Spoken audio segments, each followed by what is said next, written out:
Welcome students, class 7 के। आज हम अपने इंग्लिश बुक के पहले चैप्टर का शुरुआत करने वाले हैं। हमारे इंग्लिश बुक का नाम है इवोक और चैप्टर 1 का नाम है the man of life upright. इस चैप्टर के जो पोएट हैं उनका नाम है थॉमस कैम्पेनियन।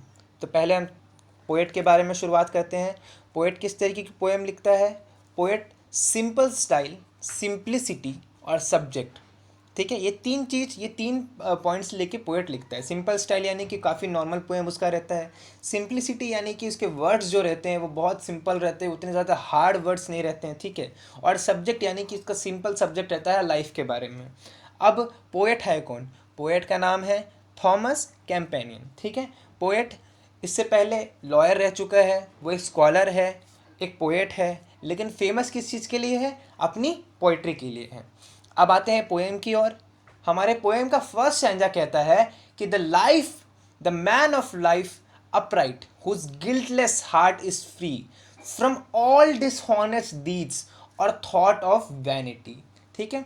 तो इसका मतलब ये होता है कि the man of life upright whose guiltless heart is free, यानी कि उसका दिल बिल्कुल साफ है। His heart is free, his heart is guiltless, यानी कि वो बिल्कुल साफ है। फ्रॉम ऑल डिसऑनेस्ट डीड्स, यानी कि उसके दिल में किसी के लिए भी कोई भेदभाव या फिर किसी के लिए भी कोई दुश्मनी नहीं है, ठीक है।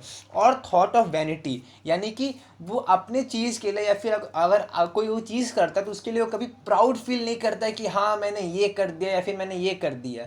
He is just a normal person and living his own life, ठीक है। तो पहला स्टैंजा का मतलब होता है कि जो पोएट है उसका दिल बिल्कुल साफ है, उसके दिल में किसी के लिए भी भेदभाव नहीं है, उसका दिल में कोई भी ऐसा प्राउड मोमेंट नहीं है। He always thinks that he is just a normal person. अब second stanza, the man whose silent days in harmless joys are spent, hopes cannot delude, no sorrow discontent, ठीक है। तो यानी कि उस आदमी, the man whose silent days, ठीक है, in harmless joy are spent, ठीक है, उस इंसान की जो ज़िंदगी थी वो बहुत ही नॉर्मल अच्छे से जीती है, ठीक है। बहुत सारे कम एक्सपेक्टेशंस थे, उससे मालूम है, ठीक है, whose hopes can not be delude, no sorrow discontent, ठीक है। उसकी उम्मीद जो है उससे मालूम है कि जो वो करेगा उसको मिलेगा, ठीक है। और यही नॉर्मल इंसान के लाइफ में होता है, आप जो करोगे वो आपको मिलेगा, ठीक है। If you are going for a good thing then you will get good thing, if you are going for a bad thing you will get a bad thing, ठीक है। अब आते हैं थर्ड स्टैंजा पे। That man needs neither tower nor armour for defence nor secret walls to fly from thunder violence, ठीक है।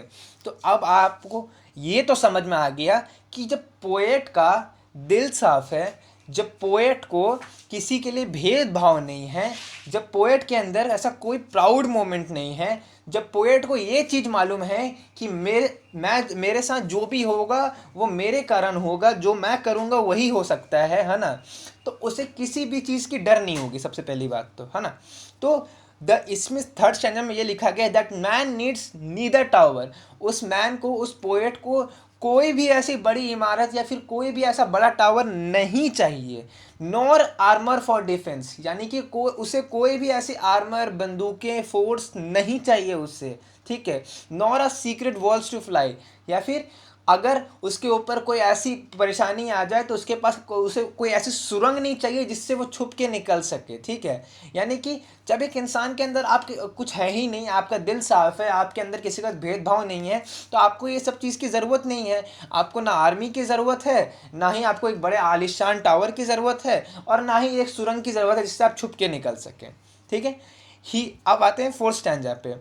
ही only can behold with unfrightened eyes, ठीक है, the horror of deep and terror of the skies, ठीक है।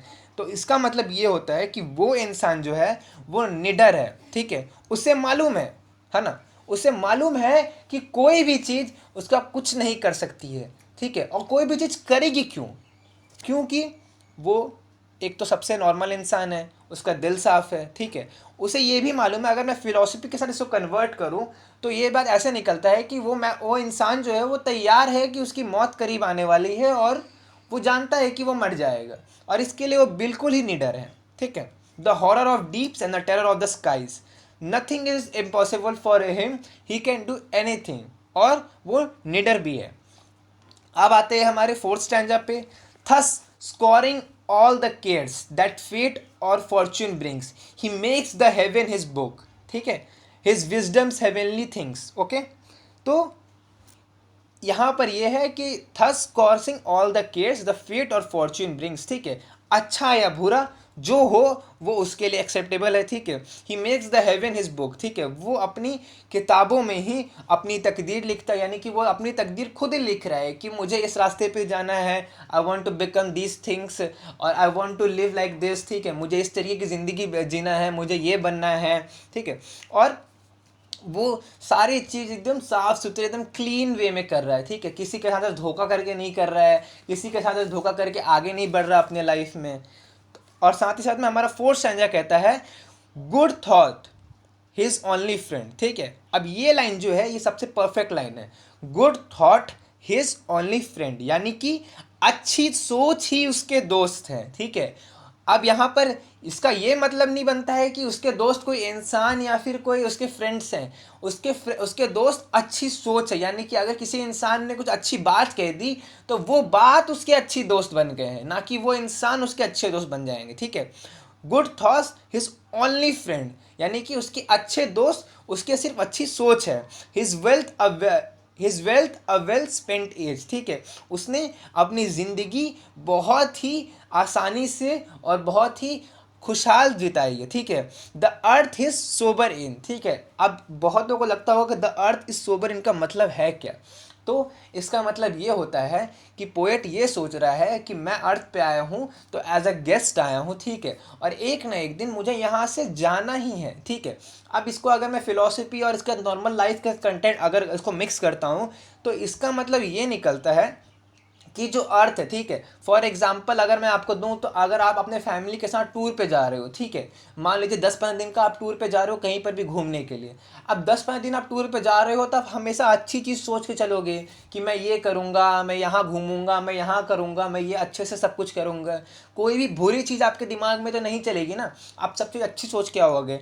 Same यहाँ पर poet भी यही सोच के चल रहा है कि मुझे अर्थ पे मैं आया हूँ, मैं मुश्किल से 60 से 80 साल जीऊँगा और उसके बाद मैं चला जाऊंगा, ठीक है। I am a guest here, और अर्थ क्या है उसके लिए, अर्थ एक जगह है उसके लिए रहने के लिए, यानी कि एक होटल है समझ के चलो, ठीक है, एंड क्वाइट प्रिविलेज, ठीक है। तो यहाँ पर the man of life upright, इसका मतलब यही होता है कि एक इंसान को अपना दिल साफ रखना चाहिए, किसी के लिए भी भेदभाव नहीं रखना चाहिए। आप अगर कोई अच्छे काम करते हो तो उसके लिए आपको कभी घमंड नहीं रखना चाहिए, आपको एक नॉर्मल ज़िंदगी जीनी चाहिए, ठीक है। और साथ ही साथ में आपको अगर ये सब चीज़ कर रहे हो तो आपको किसी भी आर्मी या फोर्स या बड़े टावर की ज़रूरत नहीं है, या फिर एक सुरंग की जगह आप सुरंग की ज़रूरत नहीं है, आपको किसी से भी डरने की ज़रूरत नहीं है, क्योंकि आप सही हो। और जब आप सही हो तो फिर आपको गलत ठहराने वाले बहुत मिलेंगे, लेकिन आपको मालूम है कि आप सही हो, ठीक है। और साथ ही साथ में पोएट का ये भी कहना है कि आप अर्थ पे आए हो तो आप एक गेस्ट के तरीके से आए हो, मुश्किल से 60 से 80 साल जियोगे, तो यहाँ पर अगर रह रहे हो तो कुछ अच्छा करके रहो, सब चीज़ अच्छे करके रहो, किसी को धोखा मत दो, ठीक है, प्लांट्स लगाओ एटसेट्रा एटसेट्रा, जितने भी हमारे अर्थ को अगर पोल्यूशन हो रही है तो उसको कंट्रोल करो, ठीक है। तो द पोएम का मतलब यही होता है, और पोएम का नाम है the man of life upright. Poet का नाम है थॉमस कैम्पेनियन। आज के लिए हमने chapter 1 the man of life upright का पोएट ख़त्म कर दिया है, ठीक है। आप इससे अच्छे से समझेंगे पोएट क्या कहना चाह रहा है, किस चीज़ के बारे में कहना चाह रहा है, और इसके बाद हम इसके वर्ड मीनिंग्स बनाएंगे, ठीक है। यानी कि नेक्स्ट क्लास में हम लोग वर्ड मीनिंग्स करेंगे।